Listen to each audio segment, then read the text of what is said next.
Hi, this is Christopher James, and I am here with Perry Edenburn, but you might not know that name. You might know him as Harley Worthit. That's it. How about that? It's Yeah. very difficult to get you to come in here. You're a busy, busy man, aren't you? Well, I'd rather be working than doing anything else. Well, I suppose who wouldn't? Yeah. Well, it depends, I guess, on what the work is exactly. So, Well, I hate looking for work. yeah, that's the worst part. It actually. is. Once you find it, it's much easier Yeah. that way. I Keep prefer to doing stay. that. Yeah, I was actually listening to an interview with Henry Winkler, who was the Fonz Right. this morning, and Happy he days. said the same thing. He's like, "Oh, I'm just happy to be working all the time." Right. But right now, you're doing the Down Home Country show. Down Is home that- country am I at saying that right? 10, 5 days a week, At the Grand Country Grand Theater. Country Theater. And then the Comedy Jamboree at 3 o'clock, same theater, completely different show, and it's 5 days a week too. now. Is that strange? Do you change your comedy at all between the two Yes. shows? Yeah, Yep. like a different character. Well, you're the same character, yeah. Well, on the Comedy Jamboree, we have several skits, Mm-hmm. and you're a different person on several of those. Uh-huh. But, yeah, on the Down Home show, I'm always Harley. You're always Harley. Yeah. And do people recognize you when you're out? Because you look very different when Yeah. you're Harley. Most of the time, no. Yeah, isn't that nice? Yeah. I have that curse. People recognize me all the Yeah. time. But I'm not in it for that. I'm in it for the laughs. Recognition is nothing I was ever really after. well, I'm not looking for it either. But Yeah. you're trying to eat out. Maybe somebody recognizes you, is what you're saying there. Yes. But It happens rarely.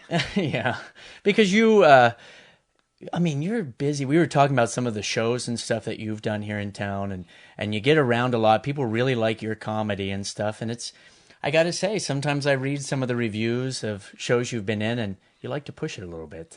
I do. But for Branson, because I've discussed this with other Right. performers and other comedians, Branson has a different level of The line is in acceptability. a different place. Yeah, that's one way to put it. Right. One way to put And it.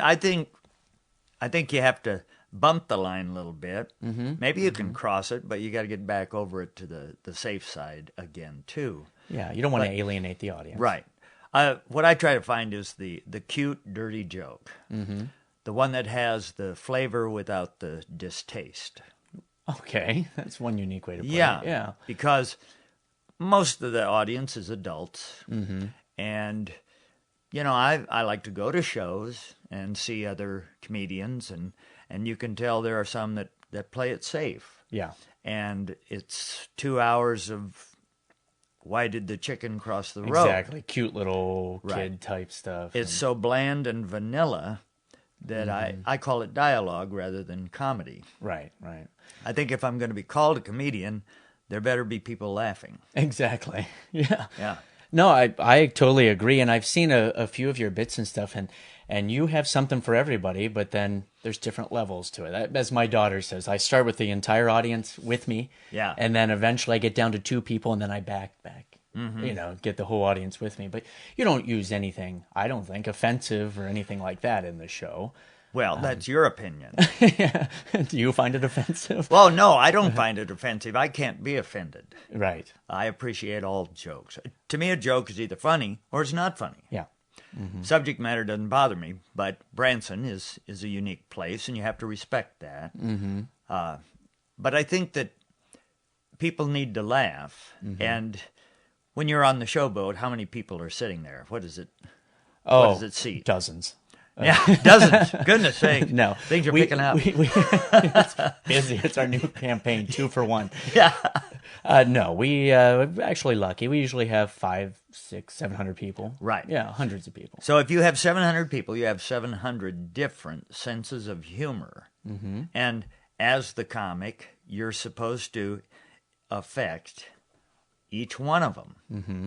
And I believe that 2 people can sit right next to each other and watch the same show and have completely different opinions of it. Totally agree. And that's okay. Some Right. people don't think that's okay, but yeah, that's okay. Right.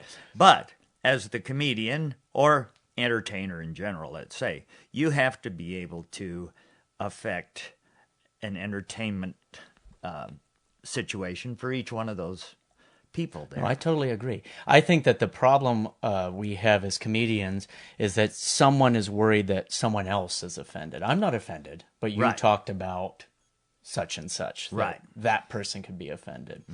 And that bothers me. People around are too worried about what somebody else is thinking. True. And it makes comedy difficult sometimes. But would you agree, I heard a comedian once say, every joke has to do with making someone or something uncomfortable. Like, every joke is a little twist on something. You have to. Yeah. It's an uncomfortable situation. You don't see the ending coming. Otherwise, it would just be a story. Right. The line I hear is, there's a but to every joke. Of course, here in Branson, you try to point most of the humor at yourself. So it's self-deprivating and make fun of yourself, which works for me. It works for me, too. But I think that, matter of fact, this year on the Down Home show, I put something together about people complaining. Smart. And people being offended. And it's gone over real well. It was hard to make a point and be funny at the same time. But I think that we're being taught to be offended. I agree, because everyone sues for everything, and everybody wants to complain all the time. No, and I have brought that into our show. I talked about that with your coworker Jamie. Yeah. Where at some point in my show, I usually say, "Isn't it nice to laugh today in a time when everybody wants to be offended?" I just point it out. Right. And that way, if somebody's in the audience in a group and goes up and complains, now they look terrible because I just said, what about these people? You know, I set them up for looking like that. I used to tell a joke about a fishing buddy that I had, and I'd say his name was Doodah Jones, and I'd put my hand out like this, and I'd say, he's a midget. And then somebody in the band, I would cue them to say, you can't say that anymore. Oh, yeah, he's a little person. But he used to be a midget. You know, for crying out loud, folks, it's the political correctness. I think it's just it's silly.